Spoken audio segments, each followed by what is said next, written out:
अस्सलाम वालेकुम, मैं हूं कुरसलान आरिफ और आप देख रहे हैं प्रोग्राम टीआरपी।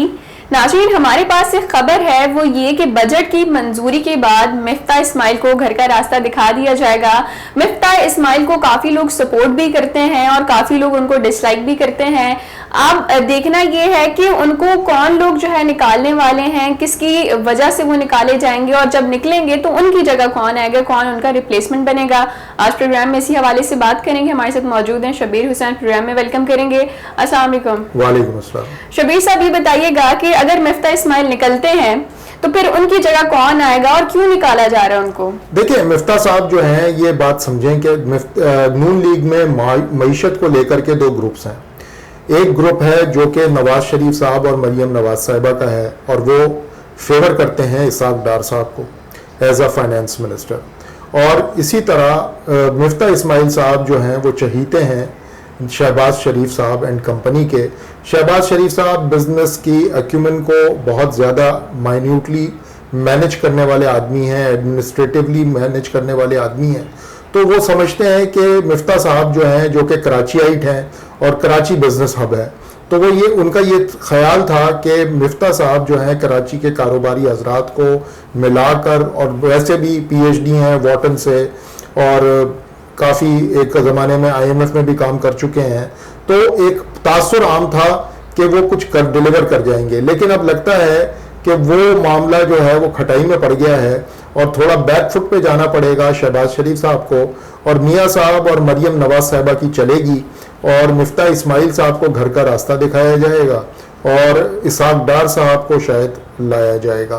तो ये इत्तलात हैं हमारे पास, क्योंकि अभी उसके ऊपर वो फॉरवर्ड कोई मूवमेंट इतनी ज़्यादा नहीं हुई है, लेकिन खलबली ज़रूर मच गई है, इशारे ज़रूर हो गए हैं और उसकी बड़ी वजूहात हैं जो बड़ी, यानी कि जिसको कहते हैं ना कि कोताहियाँ हैं मिफ्ता साहब की, जो कि नज़र आई हैं। और ज़ाहिर है मियाँ साहब, ख़ास तौर से बड़े मियाँ साहब, उसके ऊपर उनके संगीन और बड़े सख्तगीर किस्म के तहफ़्फ़ुज़ात हैं। ठीक है। अच्छा, ये बताइएगा कि मईशत को संभालने के लिए हम अगर अभी देखें कि अभी जो हुकूमत आई है, मौजूदा हुकूमत, उसके आने के बाद मुल्क के माशी हालात कितने ख़राब हुए हैं। पेट्रोल की प्राइसेस कितनी ज़्यादा बढ़ गई हैं, हर चीज़ बढ़ गई है, इन्फ्लेशन इतनी इंक्रीज़ हो गई है, लोग जो है वो सड़कों पर सरापा एहतजाज हैं, कितनी मुश्किलात का लोगों को सामना है। आपको क्या लगता है कि मईशत संभालने के लिए जो पुराने गिने चुने नाम है यही काम आएंगे, नया कोई नहीं बंदा आने वाला?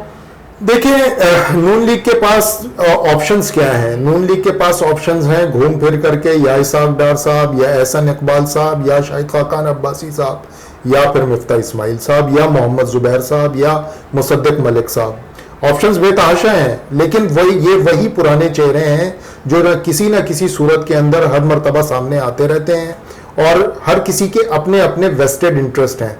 मैं आपको बताता चलूं कि अगर आप शाहिद खाकान अब्बासी को लगाएंगी वजीर ख़जाना, तो एविएशन इंडस्ट्री के तमाम हुकूक का बड़ा भरपूर तहफ़्फ़ुज़ होगा, क्योंकि उनके अपने वेस्टेड इंटरेस्ट हैं एविएशन इंडस्ट्री के साथ। इसी तरह मिफ्ता साहब हैं, तो मिफ्ता साहब कॉर्पोरेट सेक्टर को क्या कहते हैं, इंडस्ट्रियलिस्ट को जो है वो प्रोटेक्ट करने की कोशिश करेंगे।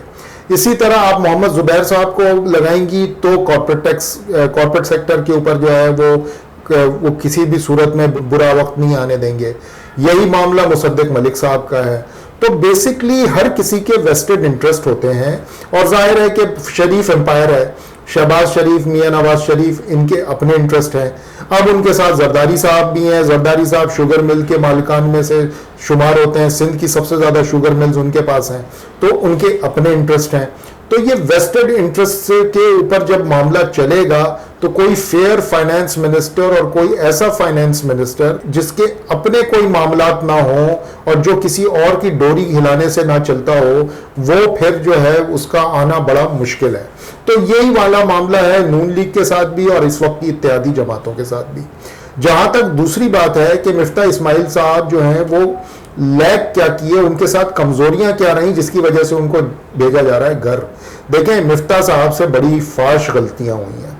वो पहले दिन आए और उन्होंने कहा कि हम सब कुछ ठीक कर देंगे, मैं आईएमएफ के पास जा रहा हूं, आपको याद होगा मैं आईएमएफ के पास जा रहा हूं और बस मैं लेके आ रहा हूं, यूरिका होगा और पाकिस्तान से मामलात सारे हल हो जाएंगे और $1 अरब तो यूं मैं अटैची में भर के ले आऊंगा।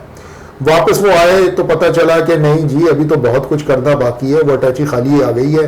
और फिर उसके बाद से एक तूफान आया महंगाई का इस मुल्क के अंदर। पेट्रोल की कीमत दिन दुगनी रात चौगनी ऊपर गई, डॉलर दिन दुगनी रात चौगनी ऊपर गया। और फिर एक ऐसा वक्त आया जो कल भी एक इंडिकेटर आया है कि 30% ये वीकली बेसिस के ऊपर पाकिस्तान में महंगाई बढ़ी है। ये पाकिस्तान की तारीख की हाईएस्ट इन्फ्लेशन है जो हमें नजर आ रही है।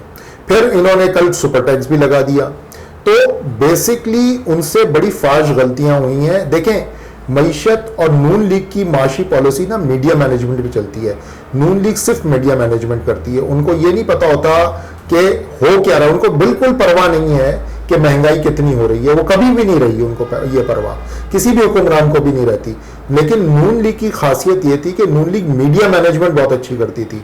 लेकिन मिफ्ता साहब जो है ना, वो मीडिया मैनेजमेंट के आदमी नहीं है। वो सीधे सीधे बेचारे मईशतदान है और उनसे बड़ी गलती हुई है। वो एक आंख नहीं भा रहे बड़े मियाँ साहब को और दुख्तर नेक अख्तर मरियम नवाज साहिबा को। अच्छा, तो आपके कहने का ये मतलब है कि अब ये जो शरीफ खानदान है इनके अपने अंदर डिफरेंसेस आ गए हैं कि बड़े भाई को एक बंदा नहीं पसंद या छोटे भाई को दूसरा बंदा नहीं पसंद। ठीक है। अच्छा सर, मेरा सवाल ये है कि अगर मिफ्ता इस्माइल ना होते, इनकी जगह कोई और होते और अगर यही हालात होते तो फिर उनको भी जाहिर सी बात है यही फैसले करने पड़ते, तो फिर क्या होता? देखिए, मिफ्ता साहब ना होते तो कोई और होता। मसला मिफ्ता साहब का मैं तो ये बिल्कुल समझता हूं कि कल को कोई और भी आ जाएगा तो वो कुछ नहीं कर पाएगा सिवाय इसके कि नून लीग की तरह मीडिया मैनेजमेंट कर रहा होगा। और मीडिया मैनेजमेंट करके आप जो है वो बहुत सारी चीजें, यानी कि एक तस्वीर है जो कि बहुत बुरी है, लेकिन मेरी मीडिया मैनेजमेंट ऐसी है कि वो बड़ी हसीन दिखानी है मैंने। तो ये काम नून लीग बहुत अच्छा करती है। ठीक है ना। तो ये काम में मिफ्ता साहब फेल हो गए। अब अगर कोई और आएगा, कोई और आएगा तो उसने करना बिल्कुल यही होगा, लेकिन वो करेगा उसको बड़ी बारीकी से, जिसको कहते हैं ना बारीक काम कर देना। ये बारीक काम किया जाएगा। मिसाल के तौर पे मैं आपको एक एग्जांपल दे देता हूं। डॉलर ऊपर जा रहा है, रुपया नीचे जा रहा है, तो वो करेंगे क्या? इसाक डार साहब क्या करते थे? वो डायरेक्ट इंटरफेयर करते थे स्टेट बैंक के पास। वो स्टेट बैंक को बोलते थे, फोन करते थे, मिनिस्ट्री ऑफ फाइनेंस से फोन जाता था। हालांकि स्टेट बैंक एक ऑटोनमस बॉडी है, खुद मुख्तार बॉडी है, लेकिन फाइनेंस मिनिस्ट्री से फोन जाता था और उनसे कहते थे कि भाई डॉलर रोक लो। ठीक है। तो वो उससे होता ये था कि रुपया स्टेबलाइज हो जाता था। वो आर्टिफिशियली होता था। वो समझ लें कि मार्केट में आपने चीज रोक ली है तो वो मार्केट में एक स्टैग्नेंट हो गया, वाटर स्टैग्नेंट हो जाता था। इसका मतलब ये नहीं है कि आप उसमें पैर रखेंगे कि डूबेंगे नहीं, लेकिन वो उसको दिखा इस तरह से देते थे कि थोड़े अरसे के लिए एक शांति बन जाती थी पूरे फाइनेंशियल सेक्टर के अंदर। तो ये काम मिफ्ता साहब नहीं कर पा रहे। मिफ्ता साहब डायरेक्टली इन्वॉल्व नहीं हो रहे स्टेट बैंक के साथ, जो कि अच्छा कर रहे हैं। लेकिन अच्छा कौन चाहता है? लोग तो ये चाहते हैं कि जो अच्छा नजर आए बस वही अच्छा है, जो अच्छा हो रहा है वो अच्छा नहीं है। तो बेसिकली ये काम डार साहब बड़ी महारत से करते हैं। वो पुराने पापी हैं तो वो कर जाएंगे ये काम। वो स्टेट बैंक को भी कह देंगे और सब कुछ कर जाएंगे। तो मेरे ख्याल में नून लीग को सूट करते हैं इसाक डार साहब, क्योंकि वो आंखों देखी जो मामलात होते हैं ना वो बहुत अच्छे मैनेज कर लेते हैं। पीछे कुछ भी हो, एक तूफान बपा हो, किसी को क्या परवाह है। जी नाज़रीन, ये था हमारा आज का प्रोग्राम। फिर हाजिर होंगे नए मौजू के साथ। तब तक के लिए इजाजत दीजिए। अल्लाह निगहबान।